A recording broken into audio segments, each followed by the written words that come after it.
Welcome back ladies and gentlemen. ہم discussion کر رہے ہیں آن دا کرنٹ پولیٹیکل جو امپیس ہو گیا ہے، جس کی وجہ سے میرا خیال میں جو اکانومی ہماری کافی بری حالت میں ہے، وہ اس پہ کوئی توجہ ہی نہیں جا رہی ہے. لیٹ می گو ٹو مولا صاحب. جس طرح پوچھنا تھا مولا صاحب، بتائیے گا کہ جوڈیشری جو ڈیسیجنز لے رہی ہے اور جو اسٹیٹمنٹس دی ہیں جو بہت میرا خیال میں ارک کی ہیں پرائم منسٹر صاحب کو، اسپیشلی وہ ڈس آنیسٹی کی جو اسٹیٹمنٹ تھی، وہ کس کانٹیکسٹ میں کہی تھی؟ If you could tell us. اگر ہم سارے تناظر میں جائیں این آر او کے حوالے سے، تو نان امپلیمنٹیشن کا ایشو ہمیشہ سے سامنے آتا ہے. 2009 میں ججمنٹ آئی تھی. 2009 میں ججمنٹ آئی. 2007 میں یہ ڈاکٹر مبشر صاحب نے فائل کی، جو پیپلز پارٹی کے پرانے رفیق رہے ہیں. تو بات صرف یہ ہے کہ پرائم منسٹر صاحب کے حوالے سے کورٹ نے بڑے محتاط رویے سے کام لیا ہے. اور یہ آپ کی پرسیپشن ہے، آپ جو اٹینڈ کرتے رہے ہیں، اٹینڈ کرتا رہوں، میں وہاں بیٹھا رہوں، میں باڈی لینگویج کو دیکھتا رہوں، باڈی جسٹس کو دیکھتا رہوں، تو انہوں نے لفظ ایک پراما فسائی کا استعمال کیا ہے، جو انتہائی محتاط انداز میں استعمال کیا جاتا ہے ود رسپیکٹ ٹو کہ یہ بات نظر میں کہ سپوزیشن ہے، پاسبلٹی ہے کہ پرائم منسٹر صاحب نے اپنے جو اوتھ لیا ہے کانسٹیٹیوشن کے تحت، اس کے مطابق انہوں نے وہ ڈیلیور نہیں ہو پا رہا کہ جو کورٹ کا کوئی آرڈر ہوتا ہے. اور ساتھ ہی انہوں نے ریفرنس بھی دیا ہے اس کانٹیکسٹ میں. اگر ہم بات کریں تو وہ اس دن میں جب کورٹ کے اندر بیٹھا ہوا تھا، جس دن یہ جسٹس سعید کھوسہ صاحب نے آرڈر جاری کیا ہے، تو انہوں نے ساتھ یہ کہا تھا کہ وہاں پیش ہوئے تھے چیئرمین نیب بھی آئے تھے، پروسیکیوٹر جنرل نیب بھی آئے تھے، اور انہوں نے یہ کہا تھا کہ یہ آؤٹ آف جورسڈکشن ہو گیا معاملہ. وہ ایک دو پرسنالٹیز ہیں، عدنان خواجہ ہیں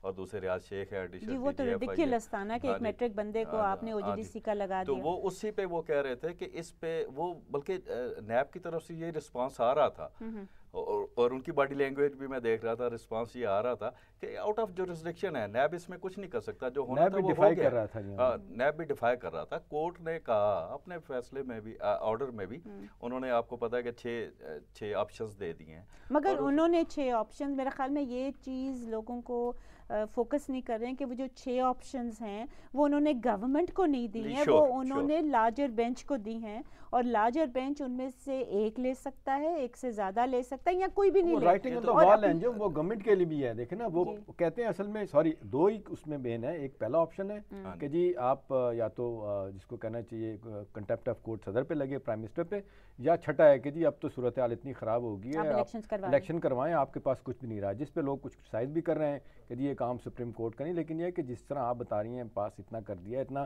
ایک چیز، ہر چیز رک گئی آ کے، اسٹینڈ اسٹل ہو گئی ہے سب چیزیں. آپ کوئی کسی طرف آدمی نہیں جا رہے، نہ کولیکٹیولی انڈیویجولی ایک ملک میں اتنا بڑا ہیجان پیدا کر دیا آپ نے، تو ٹوٹل بریک ڈاؤن ہر چیز کا ہے. تو اب اس سے راستہ نکالنے کی تجویز انہوں نے دی ہے.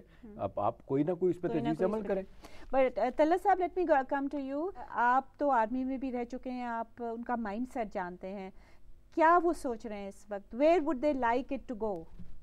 کہ وہ چاہتے ہیں کہ سارا ڈسپیئر ہو جائے، سب بزنس ایز یوزول ہو جائے؟ Where are they going with this? دیکھیے، جو میں اس وقت سمجھتا ہوں وہ یہ ہے کہ کسی صورت میں وہ پاور نہیں لینا چاہتے. یعنی مطلب یہ کہ کوئی خدا نہ کرے کو وغیرہ کا تو سوچ بھی نہیں رہے میرے خیال میں. Are they supporting some party? Because بہت سے لوگ کہہ رہے ہیں کہ اسٹیبلشمنٹ جو ہے وہ سپورٹ کری ہے. میرے خیال میں عمران خان کی پارٹی کو بہت زیادہ یہ ایلیگیشنز لگ رہی ہیں. جی میرے خیال میں اس میں پتہ نہیں کس حد تک صداقت ہے. ہو سکتا ہے کہ کچھ لوگ جو ہیں ان کی طرف انکلائنڈ ضرور ہو سکتے ہیں. میں یہ نہیں کہتا وہ ہر دفعہ ہر دور میں راجی ان کا رول تو اپنا ایک ہے نا، پولیٹیکل رول، تو وہ تو ایک ہو سکتا ہے. لیکن یہ کہنا کہ اس وجہ سے یہ معاملات، اصل میں بات دراصل یہ ہے کہ اس وقت جس طریقے سے ملک بھی کہ زیادہ تر عوام جو ہیں وہ غیر مطمئن ہیں، جس قسم سے حکومت نے کارکردگی اپنی دکھائی ہے، تو اس سے تو لوگ تنگ ہیں، اس میں تو کوئی شک نہیں ہے.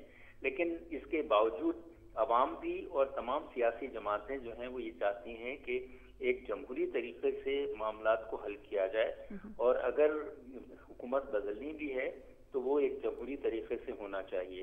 تو میں یہ سمجھتا ہوں کہ کوئی بھی، چاہے وہ عسکری ادارہ ہو یا اپنی عدلیہ، وہ کسی صورت میں ایسا قدم نہیں اٹھائے گی جس سے یہ تاثر ہو کہ وہ جمہوریت کا جو اس وقت ڈسپینسیشن ہے اس کو ختم کیا جائے. تو میں اس طریقے سے دیکھ رہا ہوں کہ شاید بہت ممکن ہے کہ تمام قوتیں جو اس وقت چاہ رہی ہیں کہ تبدیلی آئے وہ الیکشنز کو اگر آگے بڑھا دیں کچھ تو میرے خیال میں بڑی حد تک لوگ جو ہیں وہ مطمئن ہو جائیں گے اور معاملات جو ہیں جو اس قدر تناؤ تھا وہ بہت حد تک کم ہو جائے گا.